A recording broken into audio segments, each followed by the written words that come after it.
My neighbor is one of those annoying wannabe YouTube personalities.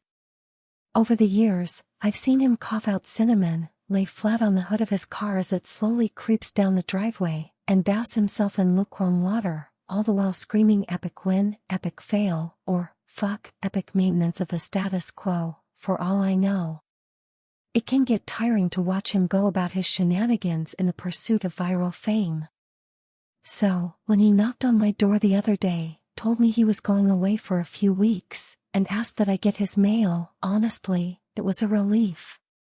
I can't explain the peace of mind I had knowing I didn't have to brace myself for any of his stupidity for a while. I was always afraid his stunts would wind up bleeding over into my life. Things were pretty normal for the first couple of days. He received a few bills, a bit of spam, and what I could only assume was a birthday card. Then, one evening, I got home to find a cardboard box waiting on his front porch. In big red letters was written "Return to sender." I'm no small fry, but I admit I had trouble lifting the box on my own. It was really freaking heavy. Lugging it across the road to my house was even harder, and I quickly realized there was no way I was going to drag it up the stairs and through my front door. I decided I'd leave his package in my garage. It wasn't like I kept my car in there. The garage door was a piece of shit that refused to open without a good thug and a whack. It was less trouble just leaving the car in the driveway than it was to fight with the garage door every morning and night. In hindsight, I should have set the package down while I struggled to open the tricky door, but you know how it is when you've got a good grip on something, no point in setting it down if you don't have to.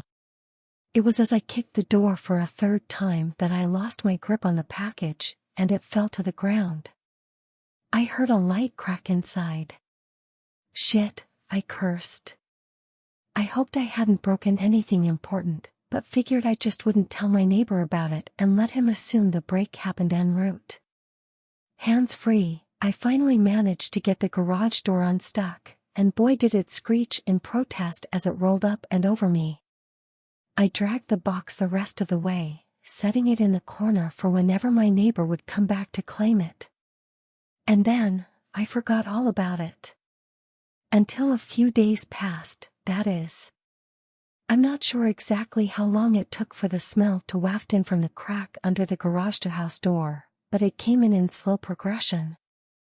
It was a sickly sweet odor similar to a skunk, and for the first few days after I smelled it, I genuinely assumed that's exactly what it was, roadkill that had left its mark on my house.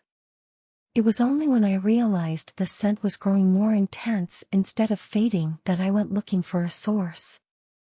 That's when I opened the garage door, and that's when the odor knocked me back, holding my nose. The culprit wasn't hard to identify. The only change in my garage was the box in the corner. I remember thinking it must have been one of those meat-of-the-month subscription boxes. The meat must have gone rancid from being left out of the fridge for so long. How much meat could have been in there for the box to have been so large and heavy? An entire freaking cow? I covered my nose as I approached the box, a pair of scissors in my hands. I probably wouldn't have needed them to open it, as it had become soggy enough at the bottom to poke through with a finger, but I wasn't about to poke my finger into spoiled meat juices. That soggy bottom was the reason I had to open the box in the first place. If I tried to drag it out whole, everything would spill onto the floor. I was going to have to dump the pieces of meat one garbage bag at a time, and take them down to the dumpster, a process I wasn't looking forward to. My scissors tore through the tape along the top of the cardboard box. I thought the smell couldn't get any worse, but as I flipped the flaps open, I discovered a whole new gamut of stink. It was like opening a burning oven, but instead of a heat wave, I was met with waves of piss, sweat, shit, and putrefaction. It was so bad that I staggered back and had to force down the puke begging to guzzle out of me. I don't think I could have handled that scent mingling with the horrors coming out of the box. I'm not ashamed to admit I ran out the door for a breath of fresh air, but in the short time I'd spent in the garage, the smell had become so ingrained in the fabric of my clothes that it clung to me like a shadow. Nothing I tried could keep the smell out of my nostrils. Not air fresheners, not a face mask, not 3 showers and a change of clothes.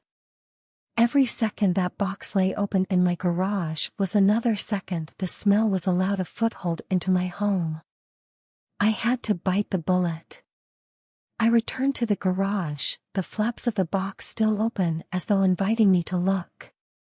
I was prepared, a clothespin pinning my nostrils shut, a garbage bag in one hand, the strongest cleaner I could find in the other, and long rubber gloves to keep my skin from having to touch what was inside.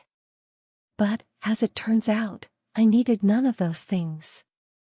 I wouldn't have to touch or clean the contents of that box, I would only have to suffer the nightmares every night.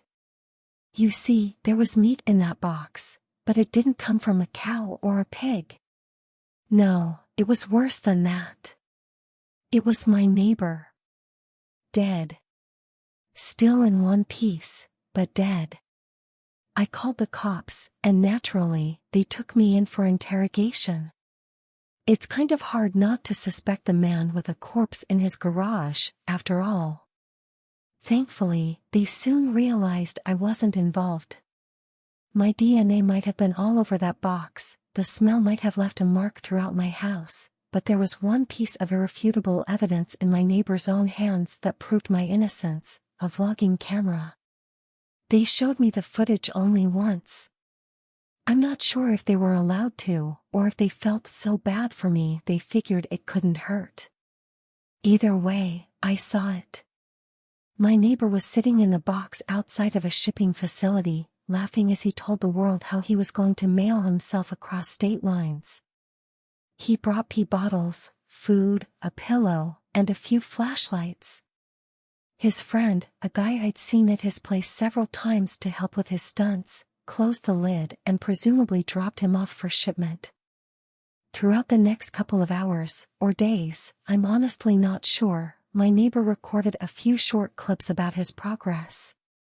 I think I'm in a truck now, I can feel it moving, must be in a warehouse. Pretty warm here. Still got plenty of food, that kind of stuff. And then, on the last entry, the box toppled over. He broke his neck, and that was it. The camera recorded until either the memory card got too full, or the battery died. There's one thing I didn't tell the police after they showed me the video. One thing I heard in the footage that will haunt me to the day I die. Just after the tumble that broke his neck, I heard the familiar screeching sound of my garage door.